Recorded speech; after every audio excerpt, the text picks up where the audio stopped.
네, 오늘은 그 장자 26편 외물편을 보도록 하겠습니다. 외물이라는 것은 외모나 외부적인 의뢰가 끼치는 나쁜 영향에 대해서 설명을 하고 있습니다. 결과적으로 유교나 공자의 가르침이 외부적인 명예나 의례를 중심으로 하고 있기 때문에 그에 따른다면 내면의 진실성을 잃어버리기 때문에 자유로운 삶을 누릴 수 없다고 이야기하고 있습니다. 장자는 거칠의 상례로 몸이 말라서 유명해진 효자의 본을 받기 위해서 사람들이 따라하다 공경을 당한 이야기를 예를 들고 있습니다. 더 나아가서 유교에서 성인으로 본받고 있는 사람들을 이해와 명예를 구하려다 자신의 생명까지 희생하는 자기 상실자로 묘사하고 있는 부분은 이런 장자의 본심을 이해할 수 있다고 생각을 합니다. 자, 우선 첫 번째 외물에 나오는 유명한 에피소드입니다. 돈을 빌리는 장자의 역정입니다. 자, 장자는 가난했습니다. 어느 날 감하우라는 사람에게 곡식을 빌리러 갔죠. 그랬더니 감하우가 하는 얘기가, 알았어, 내가 나중에 세금을 받아서 선생에게 300금을 빌려드리겠습니다. 그러면 되겠습니까? 나중에 이게 장자가 와락성을 내고, 나중에 그것도 세금을 받아서 주겠다는 거예요. 장자가 와락성을 내고 얼굴빛을 바꾸면서 이렇게 말했습니다.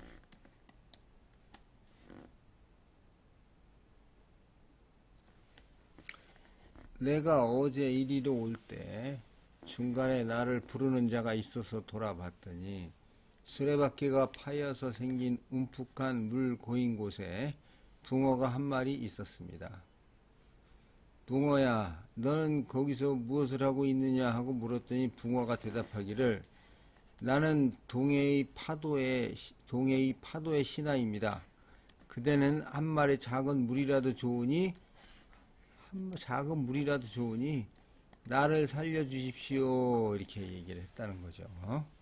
돈을 빌려달라는 거와 똑같은 얘기가 되죠. 그래서 장자가 말했습니다. 알았다. 내가 남쪽으로 오나라와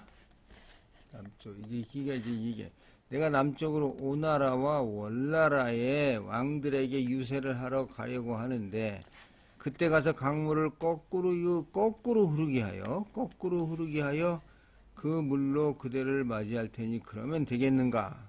이게 뭐 말이 되는 얘기입니까, 이게 지금? 그랬더니 붕어가 와락성을 내어 얼굴빛을 바꾸며 말하기를, 나는 지금 물을 잃어버려 내가 몸둘 곳이 없어졌습니다. 나는 조금의 물만 있으면 충분히 살 수 있는데 지금 그대가 이처럼 말하니 차라리 건어물 가게에서 보는 게 좋을 것이지요. 좋을 것입니다. 이렇게 말을 했습니다. 그 장자의 그 돈 빌리는 수레바퀴 붕어 이야기는 유명한 이야기입니다. 장자가 돈을 빌리는 이야기보다 더 유명합니다. 이게 지금 적절한 비유죠. 그러니까 돈을 붕어가 작은 물이라도 좋으니 나를 살려달라 하니까 이렇게 얘기한 거죠. 알았다. 내가 남쪽으로 오나라 월나라의 왕들에게 유세를 하러 가려고 하는데, 그때 가서 강물을 거꾸로 흐르게 해서 그 물을 그대로 맞이할 테니 이러면 되겠는가? 이것은 지금 이 가마우가 내가 나중에 세금을 받아서 선생에게 300금을 빌려드리겠습니다. 그러면 되겠습니다. 하고 똑같은 얘기죠, 이제. 그래서 이거는 이제 장자가 봤을 때 첫째로 그 돈이 없다는 것을 자연스럽게 얘기하는 부분이 독자의 마음에 좋은 인상을 줍니다. 돈이 없는 게 죄가 아니거든요. 뭐 돈이 없는 거 뭐 당연한 거죠. 뭐 돈이라는 게 왔다리 갔다리 하니까 대부분의 사람들이 돈이 없어서 돈을 꾼 경험이 있기 때문에 이에 대해서 의견을 같이 하게 됩니다. 두 번째, 동해 파도의 신화, 즉 용왕의 신화인 붕어로 신분을 끌어올립니다. 내가 원래 대단한 사람인데 지금 잠시 너에게 돈을 빌린다라는 생각을 주임시키고, 세 번째, 건어물 가게에서 보자는 것은 너가 돈을 안 빌려 주어서 죽더라도 나는 유명한 사람이 된다는 것이니 너는 돈을 빌려줘도 좋고 최악의 경우 안 빌려줘도 좋으니 알아서 하라는 그러한 통첩성의 경고가 됩니다. 그러니 돈을 안 빌려주는 자에 대한 비난을 자연스럽게 할 수가 있는 것입니다.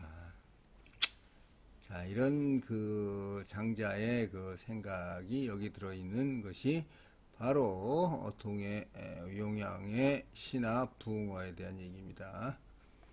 자, 그 다음에 외물.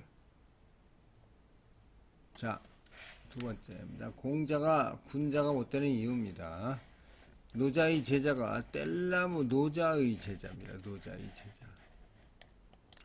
노자의 제자가 뗄나무를 하다가 공자를 만나고 돌아와 노자에게 말했습니다. 어떤 사람이 있었는데 상체는 길고 하체는 짧으며 등줄기가 구분되다 머리 뒤쪽에 귀가 붙어 있고 눈빛은 온 세계를 경영하는 것처럼 날카로워 보였습니다. 이 사람은 누구의 자식인가요? 노자가 말했다. 그 사람은 공자이다. 불러오너라. 공자가 오자 노자는 말했습니다. 공자, 너는 뽐내는 태도와 아는 척하는 모습을 버려라. 그러면 군자가 될 수 있을 것이다. 공자가 놀라 절을 하고 뒤로 물러나 얼굴색을 바꾸고 가다듬어 고치고 물었습니다. 이렇게 하면 제가 배울 수 있겠습니까? 노자가 말했습니다. 너는 백성들의 고통을 못 보고 천하의 근심거리를 아무렇지도 않게 여기고 있으니 이는 원래 마음이 좁아서인가 아니면 머리가 나빠서인가? 이거 아주 그냥 엄청난 그 꾸지람이죠. 엄청난 그 이 문제입니다. 이거. 타인에게 작은 은혜를 베푼다고 하여 기뻐하면서 평생의 수치를 아무렇지도 않게 여기니 일반인의 행동도 이보다는 더 나을 것이다. 이렇게 얘기를 하고 있습니다. 공자, 너는 명성을 가지고 서로 끌어대고 사사로운 정으로 서로 패거리를 만들고 있으니 요임금을 칭찬하고 거랑을 비난하는 것보다는 양쪽을 다 잊고 자기적인 평가를 그만두는 것이 나을 것이다. 그렇지 않으면 남을 해치는 것이 아님이 없으며 인위적인 행동, 그죠? 인위적인 행동을 일삼아 움직이면 필시 악하게 될 것이다. 성인은 주저하면서 일을 시작해서 항상 성공한다. 그러니 그대가 성인이라면 일을 잘하고 나서 마지막에 뽐내는 것으로 끝내겠는가? 그러니까 이제 중간중간에 뽐내고 다니지 말고 잘하고 나서 마지막에 뽐내라는 거지. 성인이 뭐냐면 성인은 주저하면서 일을 시작해서 항상 성공하는 거야. 나중에 그렇게 보고 있습니다. 이런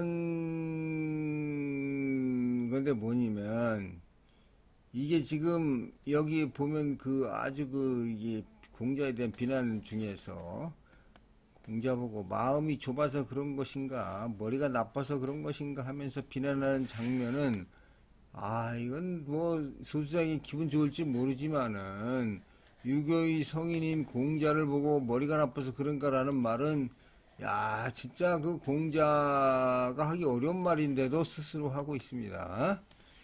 이거는 사실은 치연이나 중원의 방법에 의해서 공자가 무참히 매도당하고 있는 것이다. 저는 그렇게 생각을 합니다.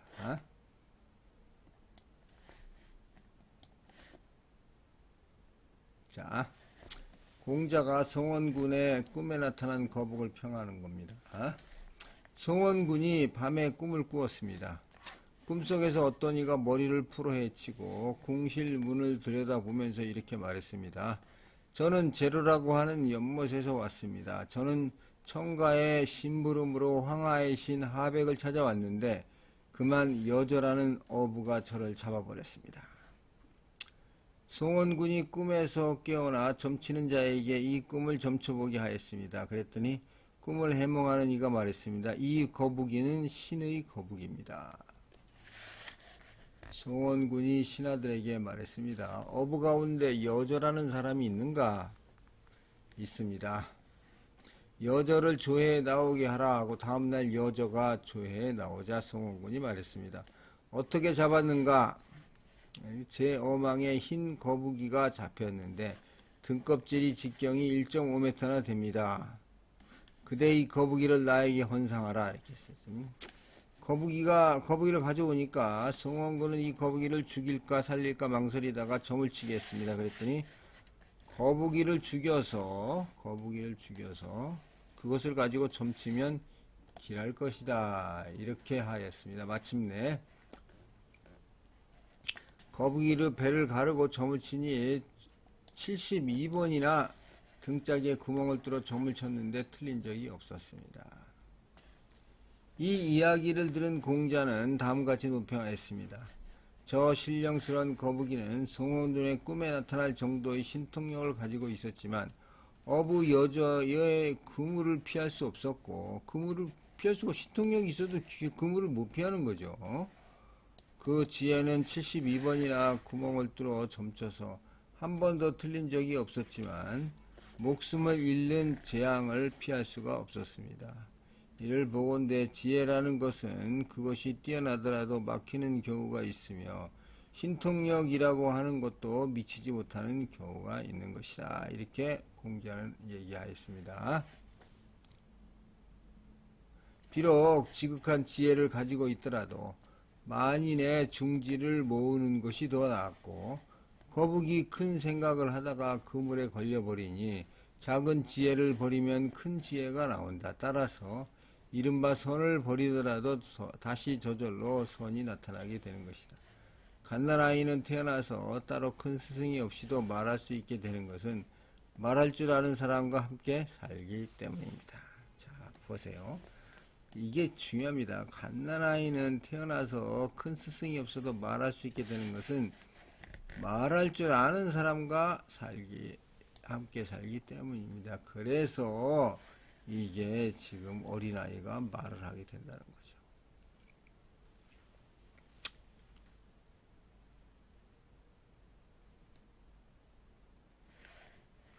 송나라 왕이라는 뜻인 송원군은 장자에서 여러 차례 등장합니다. 목수인 장석과의 대화라든가 화가를 이렇게 모았더니 화가를 모아서 그림을 그리게 만들었는데 어떤 화가는 옷을 벗어버린다는 이야기 등에 등장하는데 특이한 대하에 권위를 높이기 위해서 장자가 사용하는 전형적인 중언이며 특히 이 이야기에서는 거북이가 꿈에 나타나는 치연과 결합되어 이야기가 독자에게 상당히 흥미있는 것으로 자연스럽게 인식되도록 되어 있습니다.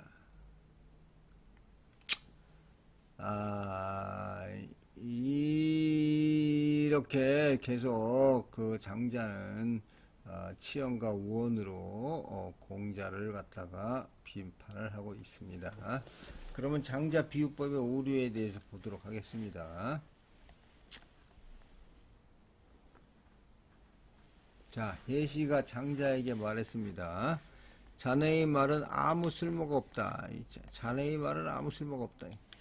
장자가 말을 했습니다. 이거에 대해서 자기 말 쓸모없다 하니까 쓸모없음을 알아야만 쓸모있음을 말할 수가 있다. 비록 세상이 넓고 크지만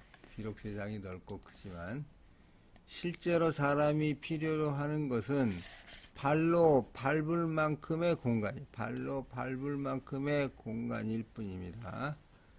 그러나 그렇다고 해서 발의 크기를 측량하여 그 공간만 남기고 주위의 땅을 저 깊은 지의 황천까지 깊이 파버리면 그 발을 딛는 공간은 사람들에게 여전히 쓸모 있는 땅이 될 수 있겠는가? 쓸모가 없다는 거죠. 그렇다면 쓸모없는 것이 쓸모가 있다는 것은 분명한 사실이구만. 장자가 이랬습니다.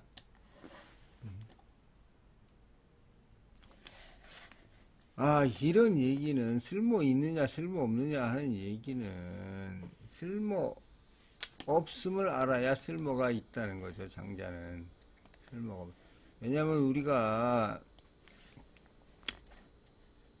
그냥 걸어가지만 만약에 그게 우리가 걸어가는 거 바로 밑을 전부 이렇게 높이 지하에 황천까지 이렇게 파버리면은 제대로 걷지 못하겠죠. 발이 후들 걸려가지고. 그러니까 지금 우리가 있는 땅이 중요한 게 아니고 그 근처에 있는 땅들도 다 쓸모가 있다는 얘기입니다. 그게 쓸모가 없는 것이 아니고.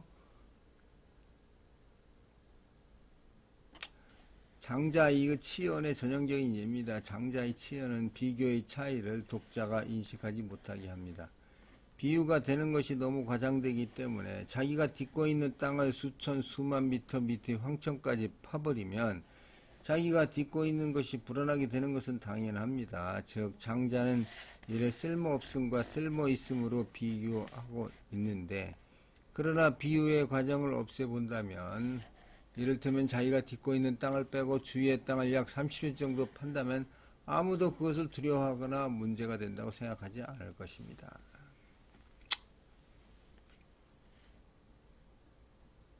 자, 다음 에피소드입니다. 방에 공간에 여유가 없으면 시어머니와 며느리가 싸우는 겁니다. 한문의 뜻풀이로 보자면 눈이 잘 보이는 것은 명이라고 하죠. 눈이 잘 보이는 것은 명이라고.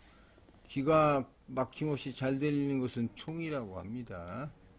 코의 작용이 막힘없이 잘 되는 것은 전, 냄새 잘 맞는 것 같고, 입으로 맛을 잘 보는 것은 감, 맛을 달게 느끼는 느낌이 되고, 마음이 막힘없이 생각하는 것은 지가 되고, 이 지가 막힘없이 생각하는 것은 덕이 됩니다. 그런데 돈은 막히는 것을 바라지 않습니다.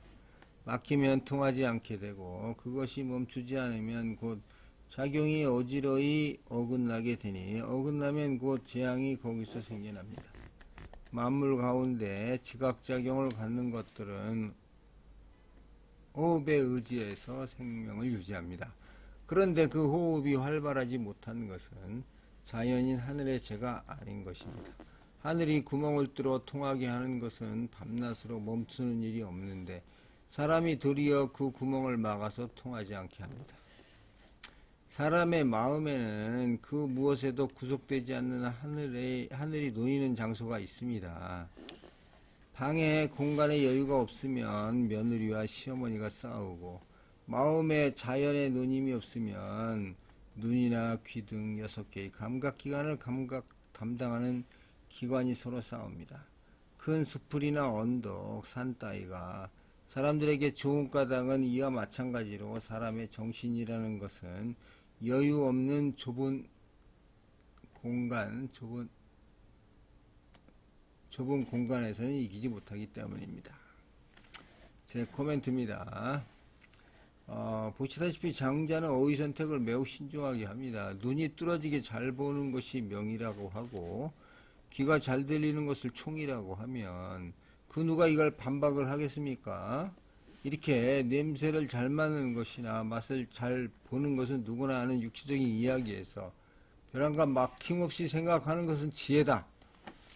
이게 나오니까 아주 논리가 그냥 확 나가오는데 일반 사람은 그냥 들으면 그것이 바로 이 지혜가 막힘없이 되는 것이 덕이다라고 하는 추상적인 결론을 그냥 인정을 하게 되는 거죠. 이게 바로 이 장자의 그 아주 휘황찬란한 이런 언어의 사용 기법이 됩니다. 이런 사용 기법을 알아야만 장자를 공부하는 묘미가 되고 장자를 이해할 수 있는 그런 상황이 될 것이라고 생각을 합니다. 자, 다음 에피소드입니다. 외물. 무광은 천하가 싫어서 황하에 몸을 던졌습니다. 성문의 근처에 어버이가 죽은 자가 있었습니다. 성문 근처에 어버이가 죽은 자가 있었는데 이 사람이 상례를 충실히 지켜 몸이 마른 것으로 칭찬받아 나라로부터 자기를 받아 관리가 되었습니다. 그랬더니 그 마을 사람 중에서 무리하게 굶어서 말라 죽은 자가 반이나 되었다고 합니다. 자, 이게 뭐냐면, 자, 보세요. 몸이 마른 것, 이게 어버이가 죽었는데, 이제 상례를 하다 보니까 몸이 마르게 된 거죠. 마른 걸 칭찬받아서 이걸 또 가지고 자기 관리가 된 거죠. 그랬더니 그 마을 사람 중에서 무리하게 굶어서 말라 죽은 자가 반이나 되었다고 합니다. 요임금이, 자, 이게 말라서 죽은 사람이 반이나, 이게 지금,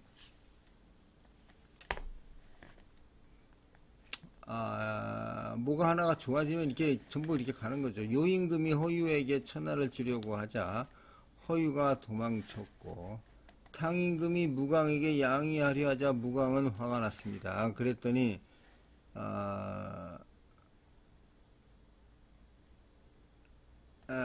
다른 사람들은 그 얘기를 듣고 나니 특별히 부름을 받지도 않았는데 미리 겁이 나서 제자들을 이끌고 관수의 물가에 몸을 숨겼습니다. 그랬더니 제후들이 그를 일부러 찾아가 위문했는데 3년 뒤에 신도적은 그것을 구실로 황하에 몸을 던져 죽어버리고 말았습니다. 이거가 참, 네?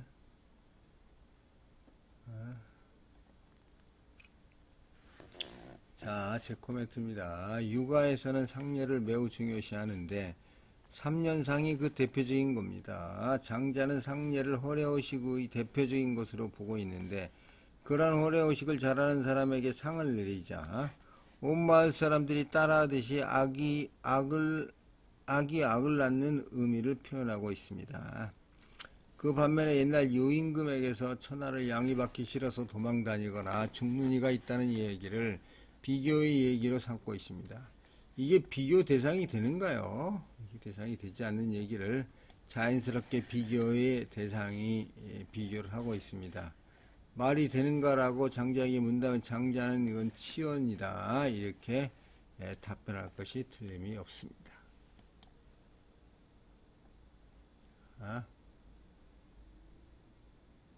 자, 요거는 물고기를 잡으면 통발을 잇는다. 요거는 이 장자 외물편에서 가장 중요한 얘기입니다. 물고기를 잡으면 통발을 잇는다. 제일 많이 인용되는 겁니다. 외물편에서 물고기 잡으면 통발이 잇는다. 이게 제일 많이 인용되고 있는 것이니까 관심을 좀 가져주시기 바랍니다. 통발이라는 것은 물고기를 잡기 위한 것이니 물고기를 이미 잡았다 하고 하면 통발을 잊어버리고 올가미는 토끼를 잡기 위한 도구이니 토끼를 잡으면 올가미를 잊어버립니다. 마찬가지로 말이라고 하는 것은 뜻을 알기 위한 도구인지라 뜻을 알고 나면 말을 잃는 이게 망상구이라고 하죠. 망상구이.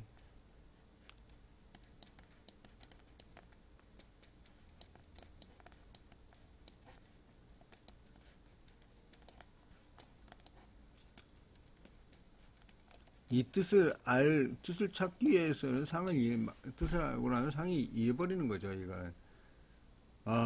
그래서 이거 되게 유명한 말입니다. 그러나 학자들은 뜻보다 말을 집착하니, 내 어디에서 말을 잃은 사람과 함께 이야기할 수 있을 것인가. 우리가 이렇게 주역을 해석하거나 어떤 중요한 문서를 해석할 때 이 한자는 상으로 돼 있어요. 한자는 그림이죠. 그림으로 돼 있으니까 그림을 해석하는 게 가장 중요한데 이 그림을 잊어버리고 뜻을 구하는 것이 좋겠다라는 것입니다. 이게 지금 이 전체적으로 이게 지금 어떤 노자의 그 도덕경도 마찬가지로 해석을 할 때 이런 망상구의로 해석을 해야 된다. 이런 얘기가 되는 것이죠. 그래서 많이 인용되고 있는 말입니다. 통발은 물고기를 잡기 위한 것이니 물고기를 잡으면 통발을 잃어버리고 올가미는 토끼를 잡기 위한 도구인지라 토끼를 잡으면 올가미를 잊어버린다. 이렇게 말이라는 것은 뜻을 알기 위한 도구이니까 뜻을 알고 나면 말을 잃어버리라는 거죠.